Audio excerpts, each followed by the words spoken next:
Phone থেকে Gmail account remove করবেন কিভাবে? অনেক সময় কিন্তু একের অধিক জিমেল অ্যাকাউন্ট আমাদের ফোনে কানেক্ট থাকে। সো আপনি চাইলে কিন্তু জাস্ট মাত্র এক ক্লিক করে 1 মিনিটের মধ্যে এটা আপনি রিমুভ করতে পারবেন। চলুন আমি সেই প্রসেসটা দেখে দিচ্ছি। ভিডিওটি অনেক ইম্পর্টেন্ট, টাইমলাইনে শেয়ার করে রাখুন, যে কোনো সময় কাজে লাগতে পারে। তো আপনার ফোনে জিমেলের যে অ্যাপস রয়েছে, আপনি জিমেলটা ওপেন করবেন। ওপেন করার পরে উপর দিকে বাম কর্নারে 3 লাইন মেনু থাকবে, এখানে ক্লিক করবেন। এরপর আপনি নিচের দিকে আসবেন, দেখবেন সেটিংসের একটা অপশন থাকবে, আপনি সেটিংসে ক্লিক করবেন। এরপর এখানে আপনার জিমেলগুলো শো করবে। ডান পাশে এবার উপরের দিকে 3 ডট মেনু থাকবে, আপনি এখানে ক্লিক করবেন। এরপরে ম্যানেজ অ্যাকাউন্ট লিখে থাকবে, আপনি এই অপশনটা ওপেন করবেন। ওপেন করার পরে এই জিমেলগুলো আবার এখানে শো করবে। এবার আপনি যে জিমেলটা আপনি রিমুভ করতে যাচ্ছেন ফোন থেকে, আপনি জাস্ট ওই জিমেলের উপরে ক্লিক করবেন। ক্লিক করার পরে দেখতে পাবেন রিমুভ অ্যাকাউন্ট লিখে থাকবে। আপনি যদি এখানে রিমুভ অ্যাকাউন্টে ক্লিক করেন তাহলে কিন্তু এটা ফোন থেকে রিমুভ হবে।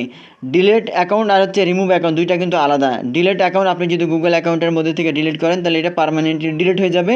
আর এখান থেকে এটা রিমুভ অ্যাকাউন্ট, এখানে যদি করেন এটা, তাহলে জাস্ট ফোন থেকে রিমুভ হবে, আপনি পরবর্তীতে আবার লগ ইন করতে পারবেন। আশা করি আপনারা বিষয়টা বুঝতে পারছেন। ভিডিওটি অনেক ইম্পর্টেন্ট, টাইমলাইনে শেয়ার করে রাখুন। আর ইম্পর্টেন্ট ভিডিও প্রতিনিয়ত পেতে পেজটা ফলো দিয়ে রাখুন।